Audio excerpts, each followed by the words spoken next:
syukur kita panjatkan kepada Allah. Di pagi hari ini kita bisa melaksanakan kewajiban kita dan melanjutkan ini ya fase kekhilafan Abu Bakar. Jadi memang saya nggak tahu nih Pak, dari dulu sebenarnya istilah khilafah itu udah biasa ya, khalifah kekhilafan Abu Bakar gitu. Cuma memang hari ini istilah khilafah kekhalifahan itu menjadi sebuah istilah yang kadang-kadang menjadi momok ya, karena ada kesalahpahaman sebagian ya. Walaupun sebagian kaum muslimin memang ada yang memahami konsep khilafah ini dalam perspektif yang apa ya, menurut saya esensinya mungkin keliru ya. Dulu ada kekhilafan, khalifah itu sebenarnya mengganti artinya ya dulu, tapi kekhalifahan di zaman setelah Rasulullah itu sebetulnya esensinya itu adalah adanya persatuan seluruh wilayah-wilayah Islam ya, menjadi satu kesatuan, adanya persatuan Islam sebetulnya pada masa itu ya, sebelum kemudian dunia Islam pecah ya. Nah sebetulnya intinya itu, tapi memang ada kelompok yang memahami bahwa di zaman dulu ada kekhilafahan, maka sekarang juga harus begitu ya. Nah sebetulnya pemahaman seperti ini perlu kita uji ya keabsahannya, karena begini, di dalam Islam itu sebetulnya itu kan kekhalifahan zaman dulu itu adalah salah satu bentuk pengelolaan negara ya, wilayah, kan gitu intinya ya. Karena sekarang begini, hubungannya di hari ini tuh kalau ada orang bicara kekhalifahan, khalifah atau khilafah, itu artinya seolah-olah bahwa negara NKRI itu hilang gitu ya, Pancasila hilang. Nah ini yang perlu diluruskan nanti dulu gitu. Ketika orang berbicara tentang kekhilafahan, itu yang dimaksud adalah kenapa banyak orang mengatakan kekhalifahan itu wajib. Yang dimaksud wajib sebenarnya bukan kekhalifahannya, tapi persatuan dunia Islam. Bahwa dulu itu kaum muslimin itu satu tubuh kan, kata Nabi begitu. Di mana di situ ada orang muslim, di situlah negara kami, tanah air kami. Nah konsep awalnya begitu sebetulnya. Nah jadi bukan persoalan bentuknya sebenarnya, tapi persatuannya itu. Nah ini kalau kita refleksikan pada keadaan sekarang, persatuan dunia Islam itu haruskah kayak dulu gitu kan? Bentuk negara itu haruskah seperti kekhilafahan? Jadi harus ada tadi khilafah gitu. Nah ini dalam pandangan saya nggak mesti begitu ya, karena kekhalifahan itu salah satu bentuk pengelolaan negara. Nah di masa modern bentuk pengelolaan negara itu banyak bentuknya. Bahkan kekhalifahan di masa dulu ini Khulafaur Rasyidin dengan menganut model itu ya, sentralistik, pemerintahan di pusat.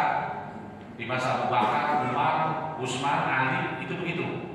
Wilayah-wilayah yang ditaklukkan oleh Islam itu kemudian diperintah oleh seorang gubernur diutus dari Madinah. Itu sentralistik. Dan setiap pemimpin kepala negara dalam negeri muslim ini di khilafah Khulafaur Rasyidin itu selalu dipilih dengan cara musyawarah, kecuali dari Abu Bakar ke Umar. Nah, ketika kemudian kekhilafan berganti ya, di era Muawiyah menjadi Bani Umayyah, nah ini sebetulnya kekhilafahan yang Khulafaur Rasyidin itu sudah hilang, berganti menjadi kekhilafahan berdasarkan keturunan, bukan lagi berdasarkan musyawarah. Jadi Muawiyah menunjuk anaknya sebagai putra mahkota. Nah sehingga memang pada waktu itu para sahabat mengatakan, oh ini kalau begini mah namanya kekaisaran, kerajaan dong, bukan kekhilafahan. Nah dulu para ulama banyak yang menentang sebetulnya, tapi itu sudah terjadi ya. Dan kemudian tetap dunia Islam berjalan dengan format seperti itu sampai 80 tahun. Nah nanti berganti dengan Bani Abbasiyah. Ini Bani Umayyah dan Bani Abbasiyah itu beda. Dua-duanya dinamakan kekhilafahan, tapi bentuk pemerintahannya itu beda. Ini kalau kita lihat ya, jadi kalau orang bilang kekhilafahan itu apa sih gitu, ternyata bentuk pemerintahannya beda-beda. Di Bani Umayyah mirip dengan Khulafaur Rasyidin, wilayah itu diperintah seorang gubernur utusan pusat. Sementara di Bani Abbasiyah, kekhilafan Bani Abbasiyah itu lama ya. Abbasiyah itu bertahan berapa? 800 tahun ya, 700-800 tahun. Bani Umayyah itu cuma 80 tahun. Nah, ini pemerintah di zaman Bani Abbasiyah itu, pengelolaan wilayah itu kesultanan. Jadi negara dipimpin sultan raja. Siapa yang menggantikan sultan? Anaknya. Tapi disahkan oleh pemerintah pusat di Baghdad. Ini kan beda. Jadi dulu bentuk pemerintahan pun di masa itu yang namanya khilafah, namanya saja khilafah, tapi bentuk dan format ini kan beda-beda. Ya kita mungkin pernah mendengar Sultan Salahuddin Al-Ayyubi, dia sultan raja Mesir. Dia lebih populer dari khilafahnya memang. Ada nggak yang kenal itu? Siapa khalifah pada masa Sultan Salahuddin Al-Ayyubi? Mungkin kita nggak tahu. Kemudian Muhammad Al-Fatih II itu Sultan Turki. Tahu nggak kita siapa khalifah pada masa beliau hidup?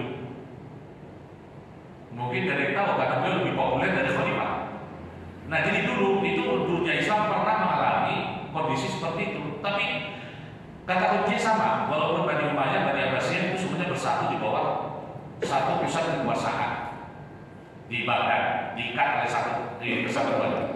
Kadang-kadang sultan-sultan itu raja-raja di wilayah-wilayah itu lebih kuat daripada khalifah, tapi mereka tetap menghormati khalifah. Salahuddin Al-Ayyubi jauh lebih populer dan jauh lebih dihormati daripada khalifah di Baghdad, tapi dia tetap tunduk dan takzim kepada menghormati kepada khalifah di Baghdad. Nah ini yang kita lihat. Jadi redaksi maksudnya itu di zaman hari ini sebetulnya intinya itu nggak usah ngomong khilafah kayak dulu ya kalau alergi gitu. Tapi gimana dunia Islam itu menyatu dalam format apa? Banyak alternatif yang ditawarkan dunia hari ini. Model Eropa, masyarakat ekonomi Eropa itu negara-negara eksis, mereka disatukan dalam satu kesatuan masyarakat ekonomi Eropa. Pemimpinnya gantian, ekonominya satu, mata uangnya satu, militernya satu. Boleh kalau umat Islam begitu? Boleh. Amerika itu ada 51 negara menjadi satu kesatuan federasi. Negara-negara 50 lebih. Kenapa Amerika begitu kuat? Ada 51 negara bersatu.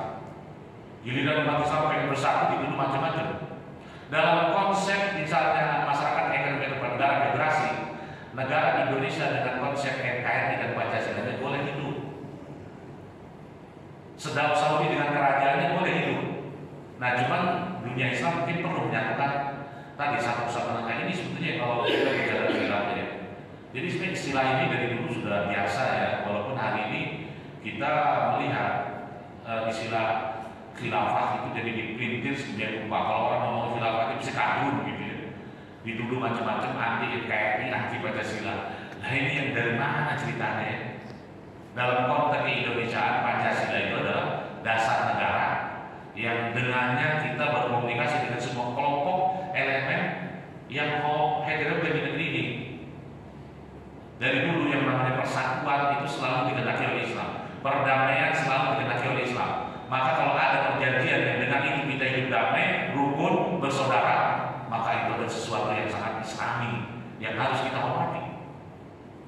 Nah, ini dalam konteks ini saya ingin menjelaskan ya bahwa antara konsep khilafah dengan Pancasila, NKRI itu sebetulnya nggak perlu ada benturannya. Cuma ada orang yang betul-betulin. Lu kalau setuju khilafah berarti setuju NKRI, kita dong. Nanti dulu. Negara-negara yang kuat. Jadi selama ini kita selalu mengeluh ya dunia Islam Indonesia ini nanti 2024 mau ganti pemerintahan, ganti presiden misalnya ya. Nah orang juga berpikir sepanjang Indonesia sendirian, siapapun negara Islam di dunia ini sendirian, dia hanya bisa memilih dua pihak, mau berkubu dengan kelompok Amerika atau mau berkubu dengan grup Cina. Cuma itu, karena kita terpisah-pisah. Bayangkan kalau negeri Muslim ini bersatu dalam satu kesatuan seperti masyarakat ekonomi Eropa misalnya, maka kita akan punya negara besar yang jumlahnya 1,5 miliar dengan kekuatan ekonomi yang luar biasa, itu pasti akan dihormati. Nah dalam konteks ini sebetulnya apa ya? Jadi yang namanya konsep bentuk negara seperti khilafah itu di zaman era modern itu biasa sebetulnya. Amerika itu persatuan 51 negara. Cina itu 1,5 miliar itu dulunya puluhan negara dari utara sampai itu. Dulu di wilayah barat laut misalnya Cina itu dulu ada kerajaan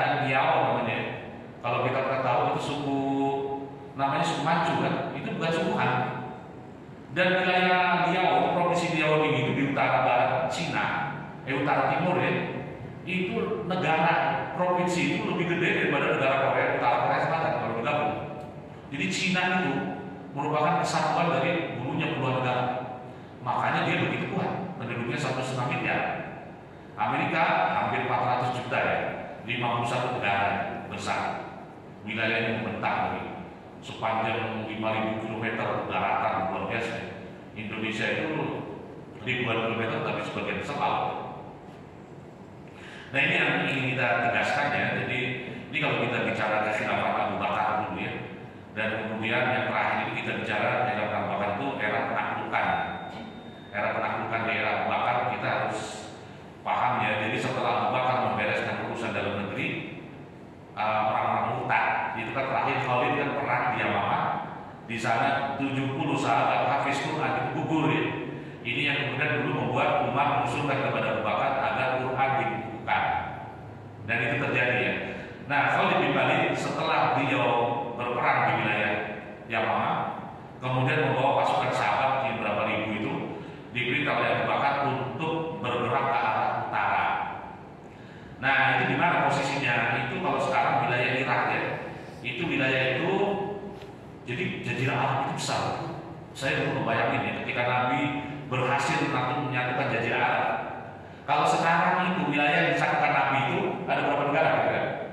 Jazirah Saudi Arabia, kemudian Yaman, kemudian Oman, kemudian Uni Emirat Arab, kemudian Qatar, Kuwait belum. Nah, Kuwait itu pada masa itu masuk di wilayah Persia. Nah, ini wilayah yang dulu pertama kali ditaklukkan oleh Khalid. Jadi kan kalau bapak-bapak ibu lihat Yamamah itu kalau di Saudi Arabia itu kan wilayah sebelah timur ya. Ini Bani Hanafiyah itu paling besar di sana, wilayah timur. Dan Bani Saud yang sekarang pemerintah Saudi Arabia itu dari Bani Hanafiyah. Itu kenapa ibu kota Saudi itu Riyadh ya, adanya di sebelah timur ya, pantai timur bukan pantai barat. Padahal Hijaz itu ada di sebelah timur. Sebelah barat, ini sebelah timur, Riyadh ya. Nah itu wilayah itu. Jadi memang logis ya kalau kemudian pasukan Khalid bergerak ke utara dan menuju ke wilayah kalau yang sekarang mungkin dikenal Kuwait. Nah wilayah itulah yang pertama kali diperintah dan bahkan Khalid bergerak ke sana menjalankan misi dakwah, dan pesan Abu Bakar berkali-kali kepada Khalid agar menarik simpati wilayah ke masyarakat yang dari pasukan, mendakwahi mereka, mengajak mereka menjadi muslim ya. Karena ambisi pasukan Islam itu dulu memang penaklukan wilayah itu sebetulnya cuma pintu masuk untuk dakwah. Jadi gini Pak, kalau ada orang sekarang mengatakan, loh, dulu dakwah Islam dari zaman Nabi sampai kemudian zaman Abu Bakar ya, itu dilakukan dengan perang. Ingat Pak, kondisi 14 abad yang lalu itu belum dikenal tatanan dunia seperti sekarang. Zaman waktu itu dunia tidak ada kebebasan beragama. Kemudian dunia pada masa itu nggak ada aturan yang namanya penjajahan, perbudakan itu biasa. Negara yang kuat mengambil negara yang lemah itu sah, nggak ada orang dulu. Nasib dulu aja lemah, nasib dulu jadi budak. Itu begitu. Karena sekarang itu ada upaya memutarbalikkan fakta bahwa ini Islam itu harus darah. Dulu dia disebarkan dengan pedang. Lihatlah dari zaman Abu Bakar, Khalid bergerak utara menaklukkan wilayah-wilayah dijajah Persia dari mulai wilayah Kuwait ini. Wilayah Kuwait dimulai terus utara sampai di masa Abu Bakar itu ibu kota Irak itu jatuh, Irak. Jadi luar biasa Pak, sebetulnya pencapaian di masa Abu Bakar itu luar biasa. Walaupun memang kalau dibandingkan dengan masanya Umar, tentu saja kalah spektakuler ya. Karena di zaman Umar itu, jadi posisi Irak, jadi Irak waktu itu di bawah kekuasaan Persia, ini kayak provinsi gitu. Ibu kota provinsi Irak itu adanya di Irak. Nah itu yang sudah ditaklukkan pada masa Abu Bakar. Jadi sebetulnya nggak bisa dibilang. Dan ini dalam peperangan ini ya. Jadi Khalid, itu tadi Abu Bakar berusaha kepada Khalid agar supaya mengutamakan itu ya, perdamaian. Kalau mereka diajak masuk Islam dan menolak, kata Abu Bakar tawarkan kepada mereka jizyah, bayar peti. Itu saya nggak tahu ya, peti itu kira-kira nilainya kalau satu wilayah itu kira-kira 1.000 dinar atau 1.000 dirham. dan upeti itu semacam pajak. Kalau mereka mau bayar upeti, maka wilayah mereka dilindungi oleh pasukan Islam. Jadi mereka nggak perlu bikin punya tentara sendiri. Enak itu sebetulnya. Jadi tawaran dari pasukan Islam itu begitu ya. Jadi saya nggak tahu itu 1.000 dinar dia dalam setahun sebetulnya dia yang rendah untuk sebuah wilayah, di mana wilayah itu nanti dilindungi ya. Kalau di dunia sekarang itu Pak, kalau kayak misalnya Qatar, itu kan Qatar punya tentara kan? Punya tentara kan? Saya nggak tahu Singapura punya tentara nggak Pak? Ada tentara Singapura? Kayaknya nggak ada. Siapa yang melindungi Singapura? Amerika.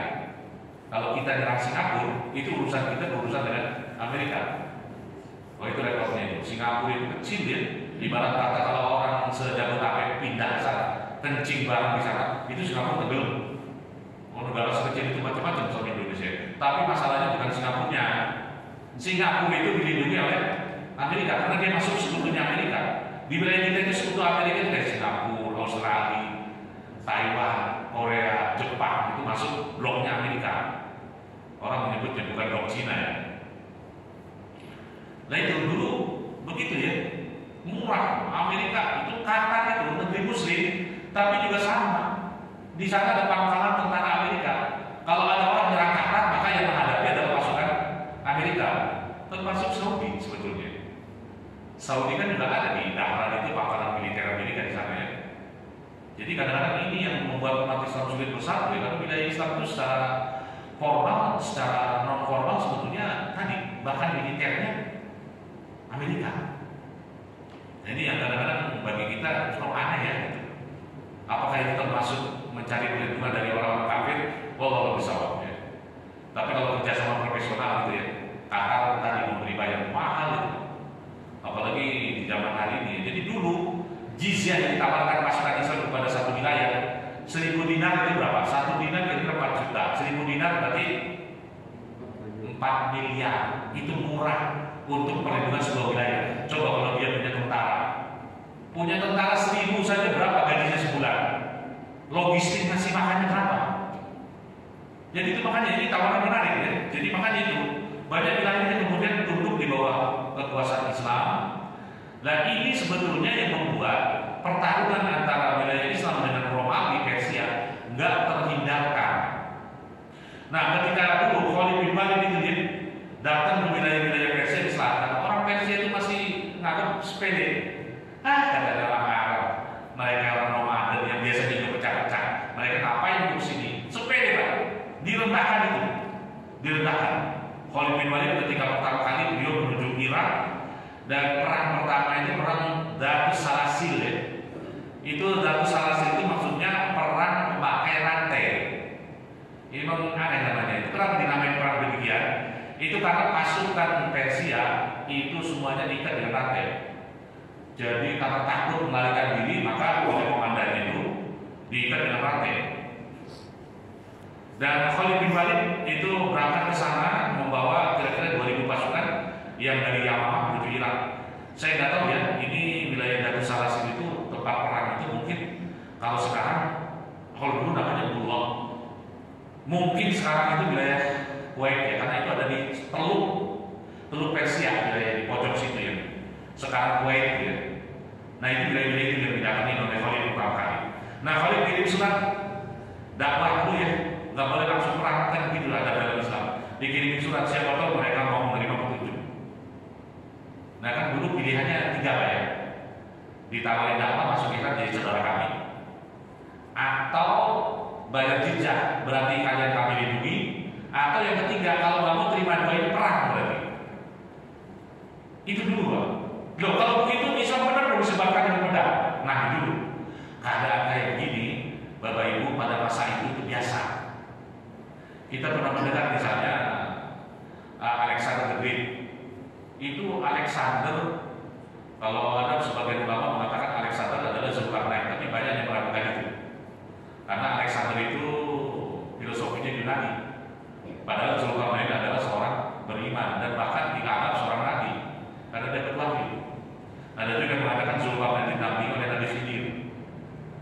Itu kan di surat Al-Kahfi itu kan digambarkan begitu ya. Nah, Alexander the Great, entah ini dokumen atau bukan, dia menaklukkan wilayah dari timur ke barat. Orang menjuluki dia Alexander the Great, sang penakluk besar. Itu zaman waktu itu memang begitu, Pak. Coba kalau orang seperti Alexander the Great hidup pada abad 21, dia kemana-mana jajah negara lain. Julukannya apa? Agresor. Sejak tahun 48 ada konvensi PBB yang menutup setiap bentuk penjajahan. Itu yang menjadi landasan berdirinya negara NKRI ini.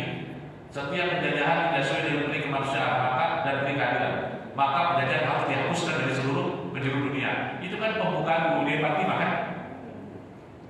Itu baru pada tahun itu penjajahan itu resmi dikutuk di seluruh dunia. Tapi sebelum itu Belanda 350 tahun menjajah Indonesia, tidak ada orang menutup. Nasib lu aja lemah gitu. Dulu begitu, Pak. Nah, Islam dulu hidup dengan dalam momen seperti itu. Memang kalau dinilai dengan tata nilai sekarang, oh iya dulu Islam jalan-jalan negara lain gitu. Nawarin 3 pilihan. Ya kita lihat zaman waktu itu memang begitu. Orang-orang barat mengatakan, Nabi kalian katanya orang lain, kenapa Nabi kalian punya budak? Bukannya budak itu eksploitasi antar manusia, bukannya budak itu kejahatan. Oh iya, Nabi dulu Islam itu menerima perbudakan karena perbudakan dulu menjadi hukum internasional peperangan. Itu sudah menjadi tata kehidupan masa lampau ya. Kalau orang perang kalah jadi budak.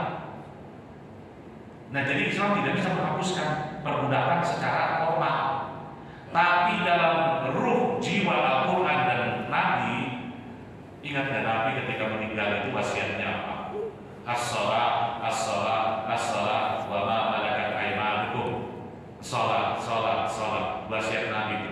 Yang terakhir Nabi wasiatkan adalah dan budak yang kalian punya suruh diperlakukan dengan baik. Bahkan Nabi menyuruh berikan pakaian kepada budak seperti pakaian yang kamu pakai. Berikan makanan kepada budak seperti makanan yang kamu makan. Mana ada ajaran begini, Pak. Jadi budak itu secara formal ada dalam negara Islam, tapi dalam realita itu sebetulnya tidak ada. Karena budak-budak itu diperlakukan seperti keluarga sendiri. Abu Huzaifah kalau jalan di Madinah dengan budak, itu orang nggak bisa bedain ini mana majikan mana budak, karena bajunya sama bagus.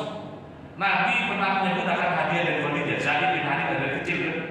Zaid dari anak remaja ke muda diserahkan kepada Nabi oleh Khadijah. Tapi Zaid tidak pernah diperlakukan sebagai budak. Orang yang mengenal Zaid itu anaknya Muhammad pada waktu itu. Nah, itulah Islamnya. Walaupun ada hukum perbudakan, tapi realitanya orang Barat itu menuduh terus Nabi kalian katanya orang baik, tapi kenapa punya budak? Menilai kondisi pada masa itu dengan tata nilai sekarang itu nggak fair.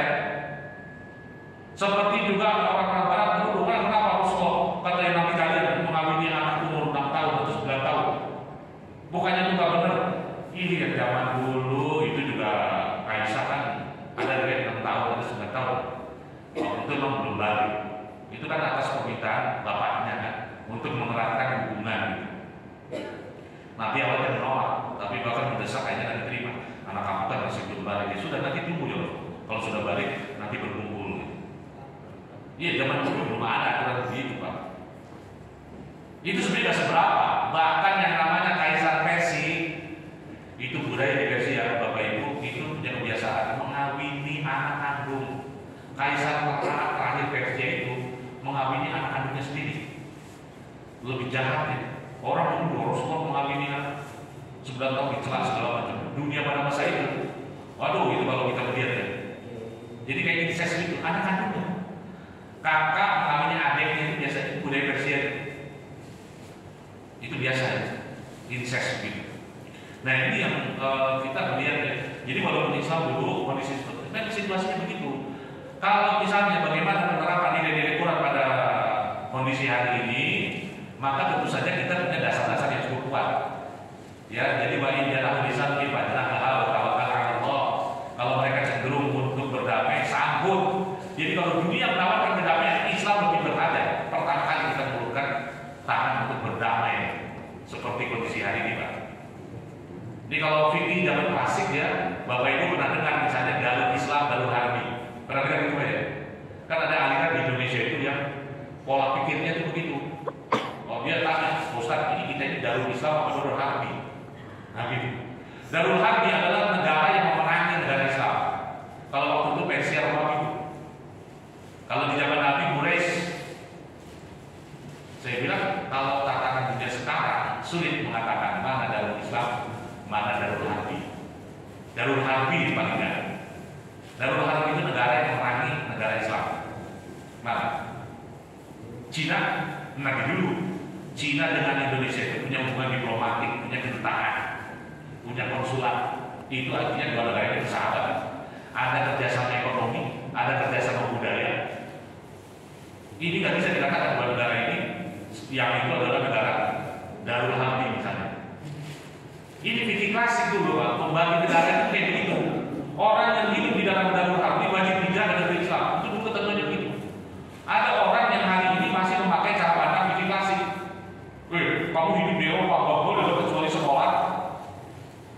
Lalu kan kamu hidup di negara yang dimana pemerintahnya tidak mendukung Islam, tidak menerapkan Islam. Kafir, kamu dukung itu. Berarti kamu kafir dulu. Ada yang begitu. Padahal orang Islam yang hidup di negara-negara, misalnya mayoritas non-Muslim, itu bisa menjadi duta-duta dakwah ini. Tapi ada orang yang cara pandangnya fikih klasik, Darul Islam, Darul Harbi. Nah hari ini konteks yang seperti ini itu sulit diterapkan karena dunia hari ini modelnya begitu. Kondisi lain misalnya penghargaan kepada hak kebebasan beragama. Di zaman Nabi hidup di zaman Khalifah Abu Bakar itu nggak ada kayak begini. Sehingga mau nggak mau menyebarkan Islam itu harus perang. Ini alasan-alasan kalau kita ditanya nih kayak Khalid berperang ke utara, semua wilayah dibebas gitu ya. Dari mulai perang Darus Salasil itu ada beberapa wilayah yang dapat Khalid. Kemudian wilayah itu diambil ya Khidir. Kemudian bahkan terakhir ada perang Al-Madad. Kemudian yang terakhir itu penaklukan wilayah Irak, ibu kota Irak itu di masa Abu Bakar. Nah nanti kondisi itu ya ketika Khalid nanti di masa ini ya reputasi Khalid bin Walid itu terkenal seluruh penjuru. Bayangkan Pak itu ya tadinya roh Persia itu menganggap sepele ini orang Arab. Nah ini bangsa Muhammad gitu sepele. Ternyata ketika mereka ketemu Khalid ya semuanya takluk. Bahkan tadi dalam beberapa perang itu pasukan Persia itu harus dirantai karena gemetar ya. Nah, Khalid itu waktu kirim surat kepada panglima pasukan Persia itu ada beberapa hal. Tadi juga dengan seperti Nabi dulu ya kalau kirim surat Bismillahirrahmanirrahim. Kalau ini Khalid bin Walid kepada para pembesar Persia.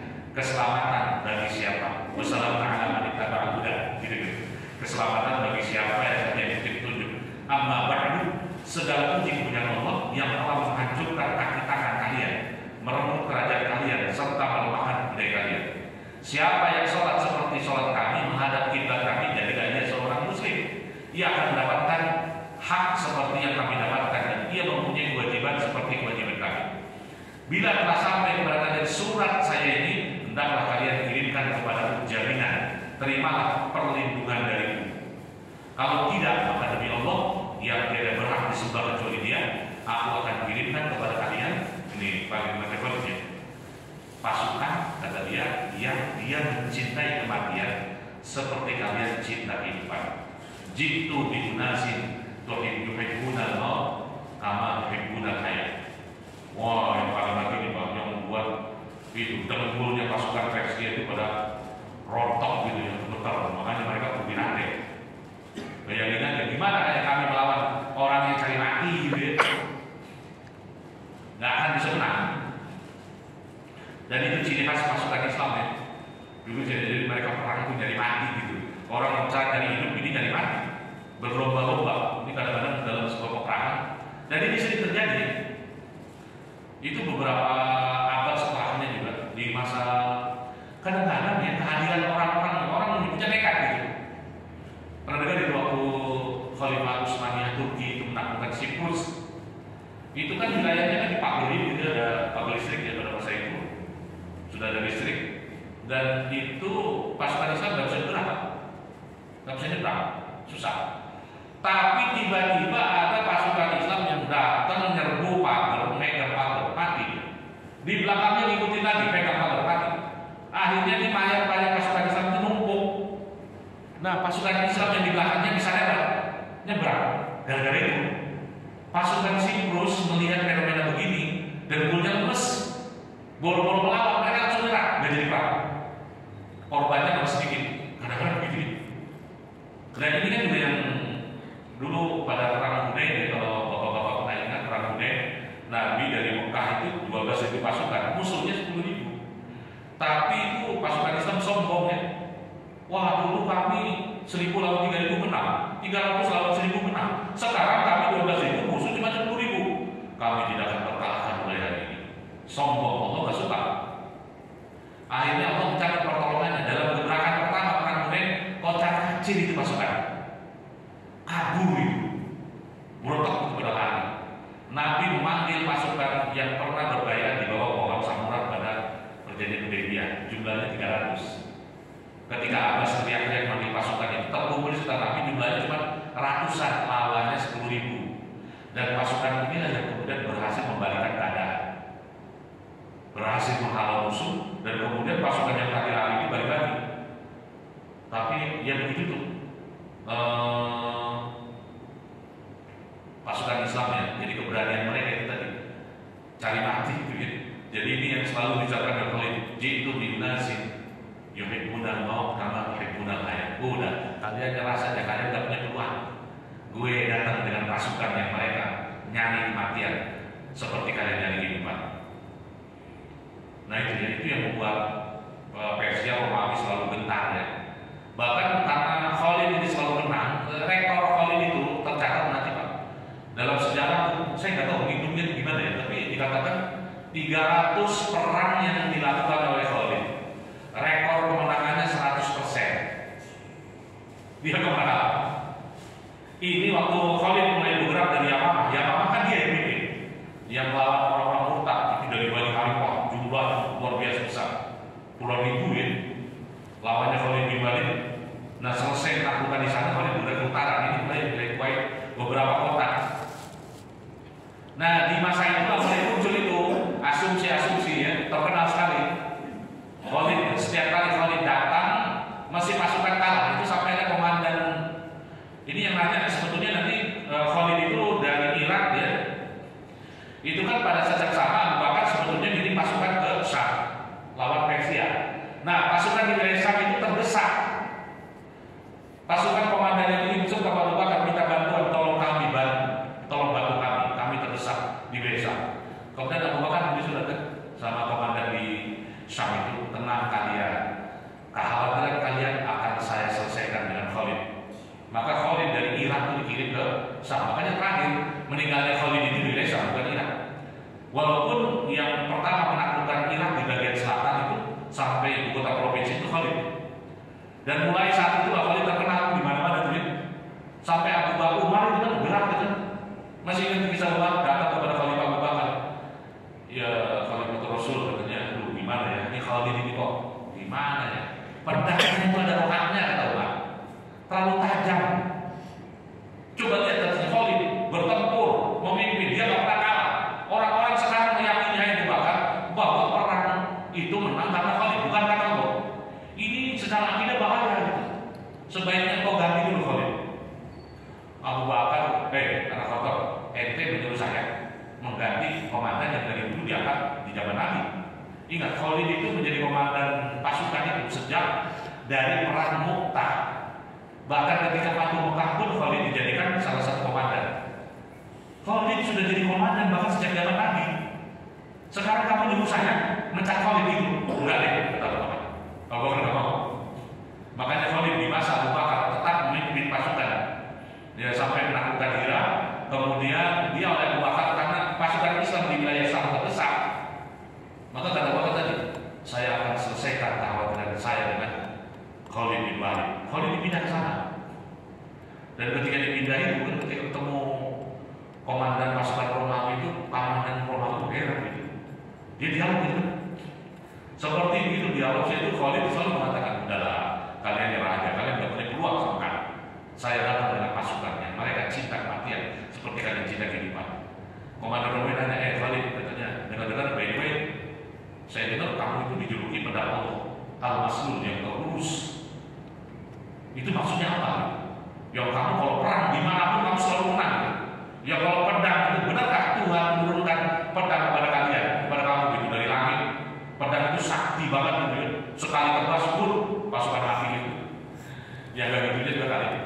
Memang di masa Nabi itu ya, waktu perang Hunain itu kan Nabi kondisi terdesak. Nabi bersama cuma beberapa ratus pasukan, lawannya 10.000. Itu gimana ceritanya? Nabi ngambil pasir dilempar, banyak pasukan musuh yang jatuh. Cuma pasir doang. Ini kejadian begitu, ini ya mujizat ya kalau Nabi yang melakukan. Tapi para sahabat juga banyak kan kapal-kapal. Kayak Khalid itu dijuluki begitu. Apakah Tuhan menurunkan pedang dari langit ini? Kalau dalam legenda Inggris itu siapa namanya itu? Yang raja yang dapat pedang Excalibur yang langsung di batu. Siapa yang bisa nyambut pedang itu maka dia ada. Kalau raja orang lain yang bisa nyambut, itu pedangnya dari langit, dari dewa. Ada legenda begitu. Orang Barat percaya itu legenda kayak gitu. Maka dia menduga Khalid itu mirip ya. Dia punya pedang pusaka itu dari Allah yang dengan pedang itu tidak ada yang bisa melawan. Nah Khalid mengatakan bukan itu saya dijuluki, Saifullah al-Maslul. Nah Khalid cerita dulu waktu perang Tabuk, kayak perang Mu'tah ya, dia berhasil menyelamatkan pasukan Islam yang jumlahnya 3.000 melawan 200.000, 1/66. Ya Pak, kira-kira satu orang melawan jamaah satu masjid. Itu dulu waktu Khalid memimpin dalam perang Mu'tah. Setelah 3 komandan itu gugur kan, itu kan dia ditunjuk oleh orang. Dia waktu itu baru masuk Islam 2 bulan, 2 bulan ya, baru masuk Islam 2 bulan ikut perang. Pasukan Islam terdesak karena lawannya pasukan Islam 3.000, lawannya 200.000. Nah Khalid habis itu dikasih itu kan 3 komandan gugur, orang-orang bingung siapa yang jadi komandan, tapi kan itu hanya Khalid ditunjuk. Walaupun dia sebenarnya saya kan junior, ya tapi Anda yang paling mampu. Nah ketika Khalid memimpin pasukan itu, Khalid berencana membebaskan pasukan yang 3.000 itu selamatkan untuk balik ke Madinah. Dengan strategi brilian. Perang selama 8 hari, Khalid menghabiskan 9 pedang. Itu kuatnya tangan Khalid bin Walid. Bayangkan Pak, bapak-bapak pernah pegang golok, nembak pohon, goloknya sampai hancur, tangan kita kasih remuk tuh, minimal berdarah recet ya. Itu kebayangkan itu Khalid bertempur 9 hari, 9 pedang hancur di tangan dia, hancur ganti lagi. Itu kita membayangkan sekuat apa tangannya dia. Makanya Abu Bakar ketika mendengar Khalid itu rekor kemenangannya mulus. Kata Abu Bakar, tidak akan ada lagi wanita yang akan mampu melahirkan orang seperti Khalid bin Walid, dia bilang. Ini Imam Khalid itu unik ya. Jadi kalau bapak ingat di Mekah itu yang namanya bapaknya Khalid itu kan namanya Walid bin Mughirah ya. Itu orang paling kaya di kota Mekah. Tanahnya lu sebuah tanah itu. Mekah sampai Taif itu banyak tanahnya dia. Jadi Khalid itu hidup dalam gelimang harta. Dia nggak bekerja, bapaknya konglomerat. Dari kecil itu kerjanya berantem aja. Pokoknya nyari ibu-ibu kamulagan itu Khalid dari kecil gitu. Makanya dia tumbuh menjadi seorang jagoan. Pendekar sampai sekarang. Dia perang tanding lawan Persia itu komandan siapapun dilibas. Nggak ada yang satu pun yang bisa mengalahkan dia. Nah itu Khalid ya. Nah ketika umat muslimin itu, ya ini fenomena yang aneh ya. Jadi kalau zaman sekarang itu orang itu kan diganti, dipecat itu kan gagal ya. Ini Khalid diusulkan oleh umat, dipecat karena dia selalu menang. Nah umat khawatir, tapi oleh Abu Bakar ditolak. Kata Abu Bakar, Khalid dari zaman Rasulullah sejak zaman perang Mu'tah dia komandan. Habis itu dia komandan terus. Bahkan dalam penaklukan kota Mekah pun dia komandan. Dan seterusnya di zaman Nabi berapa kali mengirim keputusan selalu komandannya Khalid bin Walid. Jangan sekarang enggak, kata Abu Bakar. Makanya Abu Bakar nggak mau.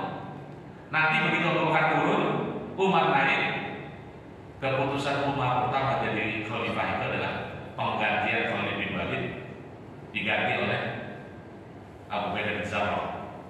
Nah ketika itu terjadi, Khalid lagi perang di wilayah Syam. Khalid terima surat, perang lagi berkecamuk. Gak enak juga ya Umar. Jadi kalau terjadi pergantian komandan di tengah perang gak enak gitu. Khawatir terjadi apa-apa, terus sembunyikan surat itu. Setelah perang selesai menang, baru dia menghadap kepada Abu Ubaidah bin Jarrah. Ini saya terima surat. Anda sekarang memimpin pasukan komandan jenderalnya gitu. Nah Khalid dikabarkan bahwa khalifahnya udah ganti ya. Sempat nanya kepada Umar bin Khattab, kenapa saya diganti? Dia kata Abu Bakar, ya karena kamu menang terus. Saya khawatir orang-orang. Dan itu lucu ya. Kenapa sih diganti? Salah saya apa? Kata Khalid. Iya, kamu nggak salah, kamu justru karena kamu menang terus itu. Aneh kan? Ya akhirnya Khalid menerima penjelasan Umar dan dia balik lagi sebagai komandan peleton. Nah, nanti dalam kisah itu ya, penaklukan yang paling dramatis di wilayah itu perang Yarmuk. Wah itu perang Yarmuk itu Khalid juga yang punya perang paling menentukan di wilayah Syam itu Yarmuk. Kemudian penaklukan Damaskus. Penaklukan wilayah Damaskus itu bentengnya kuat sekali, sulit ditembus.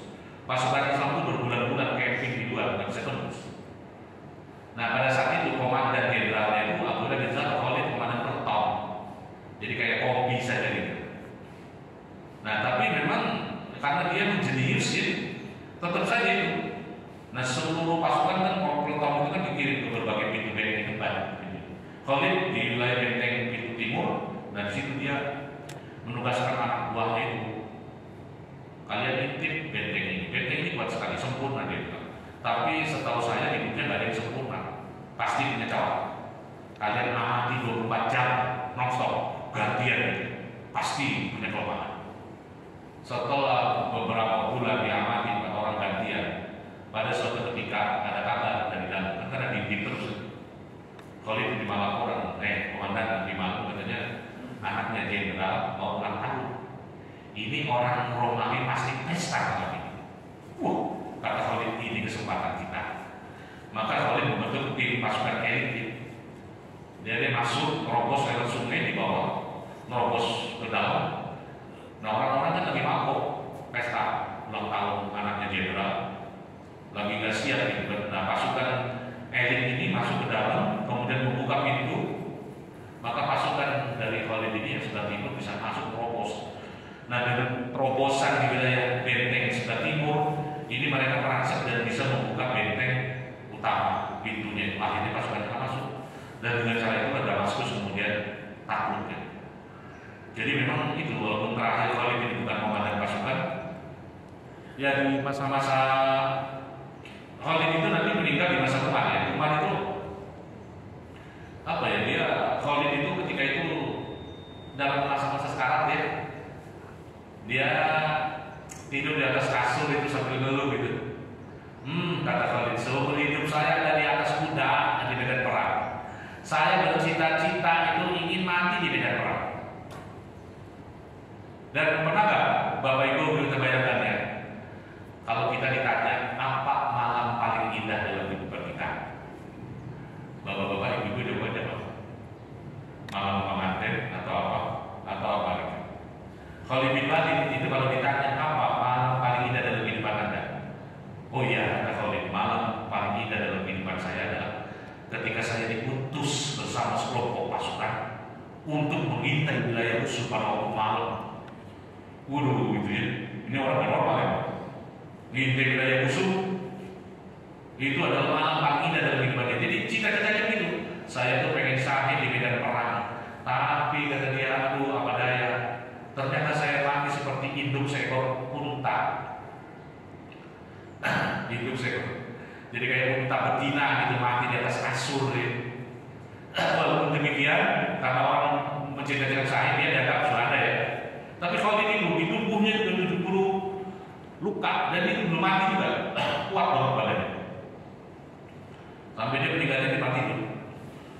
Dan Umar itu takziah itu datang. Aduh katanya Khalid, ya sama dengan perkataan Abu Bakar itu, nggak ada lagi orang yang bisa melahirkan orang seperti kamu. Sebenarnya saya itu pengen mengangkat kamu lagi menjadi komandan lagi. Setelah keadaan kaum muslimin reda gitu ya, kekaguman kepada musuh. Karena Umar memang termasuk orang yang sangat hati-hati dalam hal ini ya. Nggak banyak orang. Kenapa di zaman Umar tidak ada fitnah? Karena Umar itu Pak, semua potensi fitnah dieliminir sebelum itu masalah menjadi besar. Ini contoh di Madinah misalnya.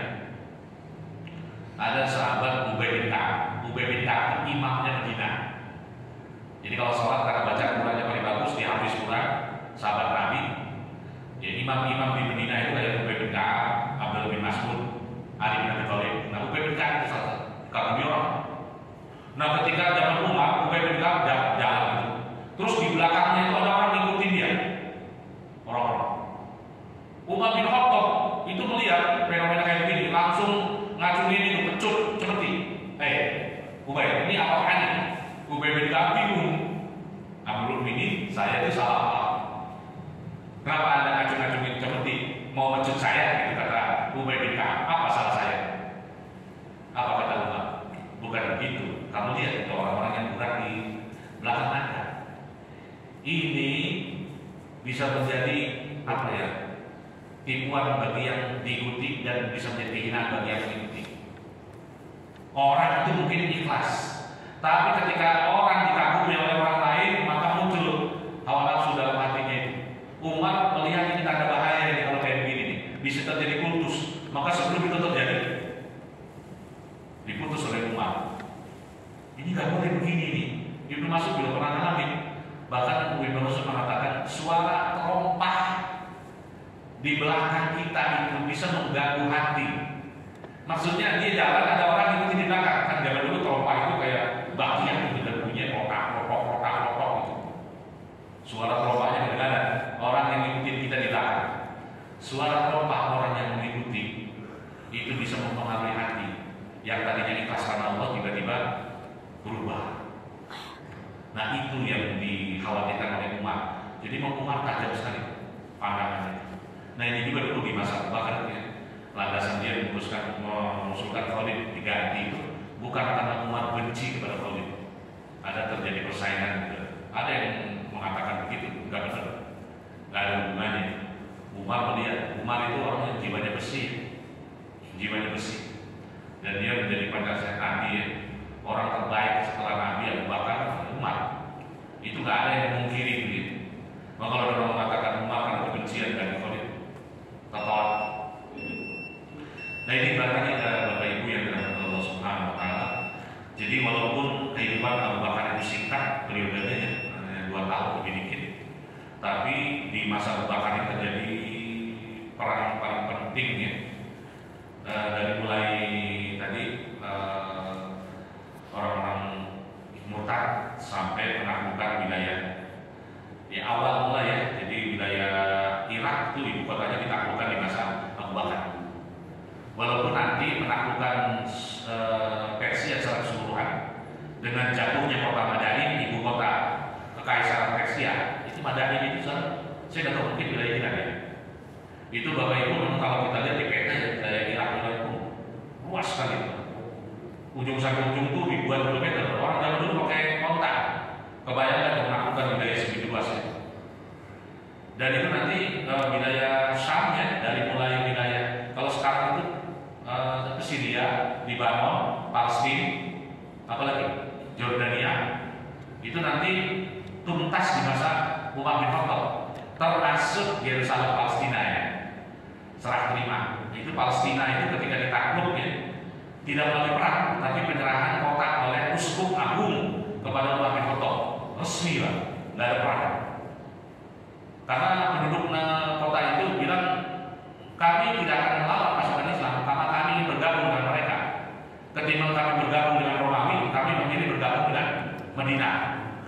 Tapi kata uskupnya itu saya tidak menerima penyerahan kunci kepada komandan pasukan perang. Tapi kunci itu mau saya serahkan hanya kepada pemimpin tertinggi kalian. Datangkan Umar bin Khattab ke sini. Wah itu cerita menarik. Memang penaklukan spektakuler itu terjadi di masa Umar. Dan ini kunci utama ya. Keberhasilan dunia Islam dulu menembus wilayah. Itu kalau zaman Umar dulu pasukan Islam tidak bisa mengalahkan Persia dan Romawi tuntas. Saya ragu ya, apakah Islam ini bisa berkembang lebih lanjut atau malah mengkerut habis. Karena kunci utamanya itu ada pada itu. Karena dua kekaisaran ini, jadi zaman waktu itu orang begini Pak, apa ya kayak permainan zero sum game. Lu eksis atau lu habis gitu, cuma itu. Jadi nggak ada negara kayak zaman sekarang hidup berdampingan damai itu nggak ada zaman dulu. Nggak ada Pak. Jadi itu pasukan Islam dulu kalau nggak kuat melawan Persia Romawi, konsekuensinya mereka akan dikalahkan habis. Dan itu kan sudah dimulai dengan kalahnya Romawi ketika zaman Nabi ya. Berapa kali itu perang Tabuk, kemudian habis itu menjelang Nabi wafat itu juga mereka berulang lagi. Jadi kalau waktu itu pasukan Islam tidak bisa mengalahkan Persia dan Romawi, ya sudah pasti Islam tidak akan pernah kemana-mana dan sampai ke Indonesia mungkin ya. Makanya orang lihat tadi ya, jasa-jasa para ulama Rasyidin ini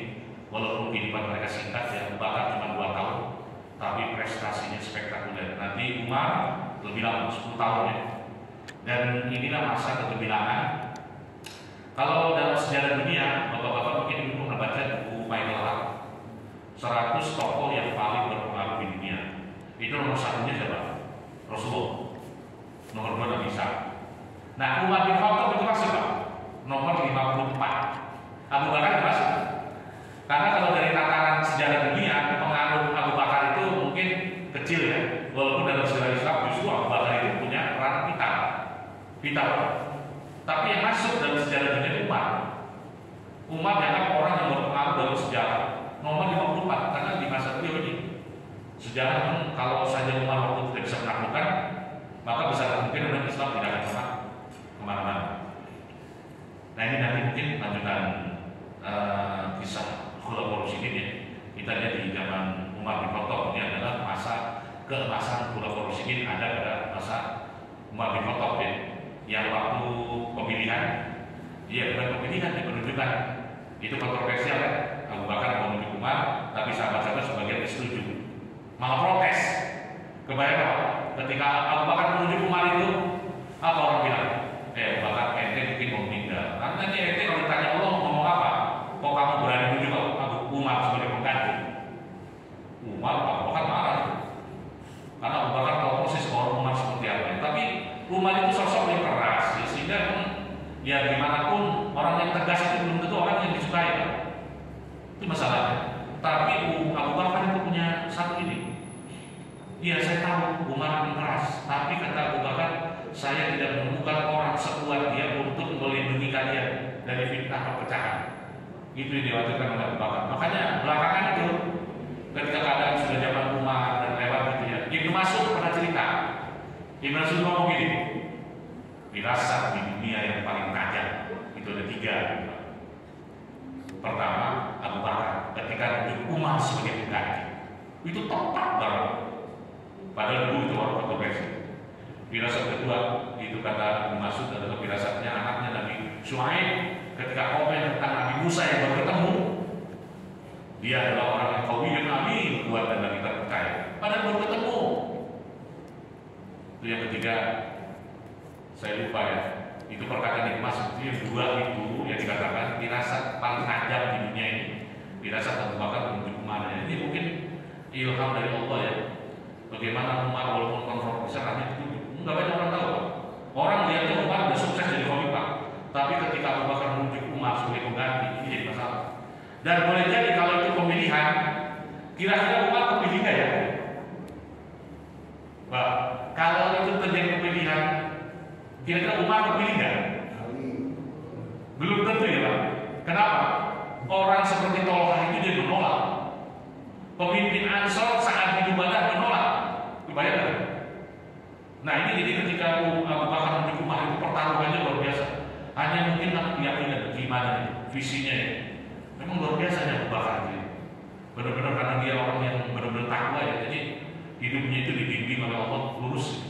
Dan semua keputusannya itu benar-benar barokah bagi umat Islam. Sehingga orang menjuluki belakangan kalau dulu nggak ada Abu Bakar, Islam tidak akan ada. Setelah Nabi wafat, Islam akan musnah.